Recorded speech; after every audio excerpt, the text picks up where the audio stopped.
Bonjour à tous, bonjour à toutes. Dans cette vidéo, on va corriger l'exercice 15 du dossier de révision. Donc là, on doit résoudre une équation trigonométrique. Donc on a cosinus carré x fois 2 égale sinus x plus 2. Donc dans un premier temps, on va transformer le cosinus en sinus. Donc on sait que d'après Pythagore, cosinus carré x plus sinus carré x, c'est égal à 1. Donc on déduit que cosinus carré x, c'est égal à 1 moins sinus carré x. Donc là, ça nous fait 2 facteurs de 1 moins sinus carré x égale sinus x plus 2. On va développer. Donc là, on développe donc 2 fois ça, 2 fois ça.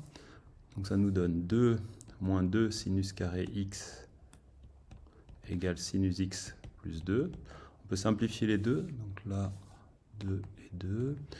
On va passer donc le sinus carré de l'autre côté. Ça nous fait 0 égale sinus x facteur plus 2 fois le sinus carré de x.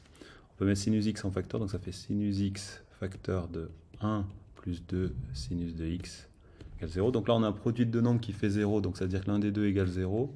Donc ça nous fait sinus x égale 0 ou 1 plus 2 sinus x égale 0.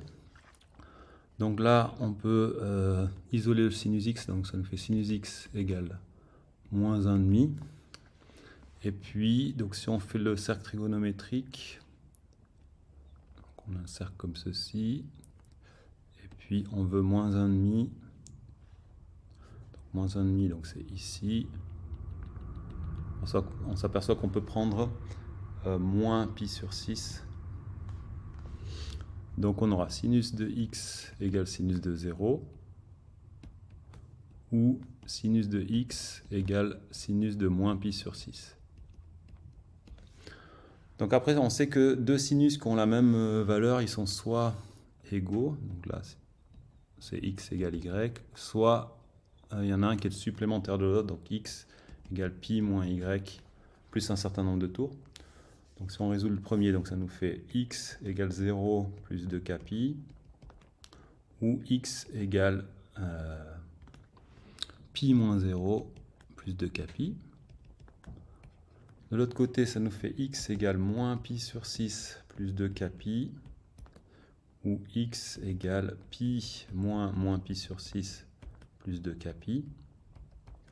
Donc finalement, on obtient x égale 2k pi, ou x égale pi plus 2k pi, ou x égale moins pi sur 6 plus 2k pi, ou x égale 7 pi sur 6 plus 2k pi. Donc après, on veut la plus petite valeur qui soit positive, strictement, et on s'aperçoit que ça sera x égale pi. Donc x égale pi radian. Donc on peut le retrouver ici sur le dessin, donc là, ça c'est pi. Donc ça c'est 0.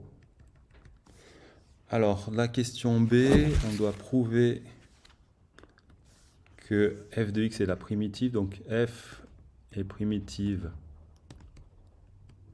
de petit f. Donc ça veut dire que la dérivée de f doit être égale à petit f. Donc on va faire la dérivée de grand F. Donc grand F de x, on a que c'est sinus x plus cosinus x plus x. On va commencer par dériver la partie un peu compliquée ici, donc cette partie-là. On va diviser que f fois g, la dérivée, c'est f'g plus g'f. F de x, donc c'est sinus x.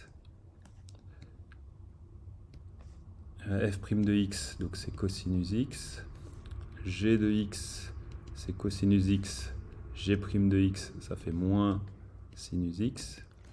Donc on en déduit que la dérivée de sinus x cosinus x, ça sera égal à cosinus carré x moins sinus carré x. Ensuite, la dérivée de x, c'est 1. Et puis, on peut tout transformer le sinus ici en cosinus. Donc on sait que cosinus carré x plus sinus carré x, c'est égal à 1. Donc ça nous dit que sinus carré x, ça sera 1 moins cosinus carré x. On obtient finalement que la dérivée donc, de f, donc ça sera cosinus carré x moins 1 moins cosinus carré x, et puis donc là on avait grand F, donc c'est plus 1. Et donc ça fait finalement 2 cosinus carré x moins 1 plus 1, donc ça fait 2 cos carré x. Donc ça c'est f de x, donc f c'est la primitive.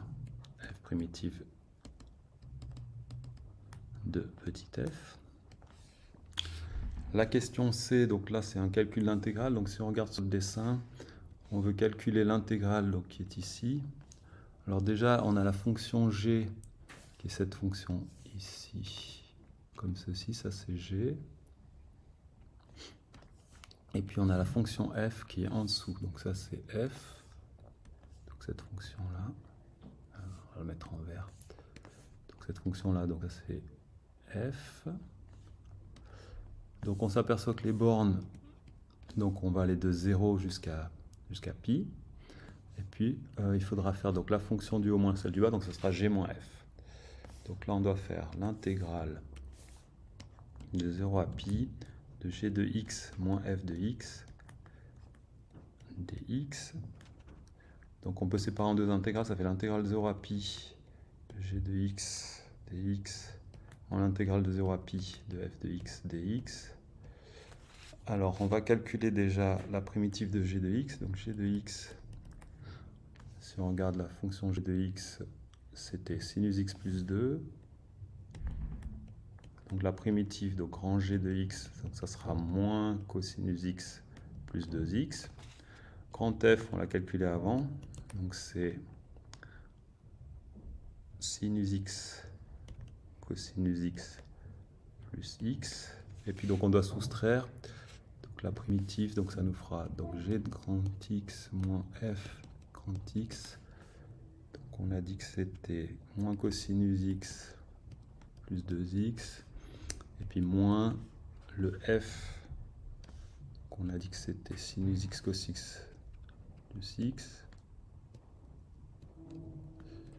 Donc on soustrait, donc ça nous fait moins sinus x cos x. Ensuite, moins cosinus x, donc là, plus x. Donc ensuite, on calcule la primitive en pi, donc g de pi moins f de pi. Donc ça nous fera moins sinus pi cosinus pi moins cosinus pi plus pi. Alors le sinus de pi ça vaut 0, donc ça c'est égal à 0, ça c'est égal à moins 1, ça c'est égal à moins 1, et puis donc il nous reste pi plus 1. Donc ça c'est pi plus 1. Puis ensuite on va calculer g de 0 moins f de 0. Donc ça nous fait moins sinus de 0 cosinus de 0 moins cosinus de 0 plus 0. Donc le sinus de 0 c'est 0, le cosinus de 0 c'est 1, c'est 1, donc là ça fera égal à moins 1. Puis ensuite je dois soustraire, donc ça fera pi plus 1 moins 1, et donc ça fera pi plus 2. Donc là on a terminé l'exercice.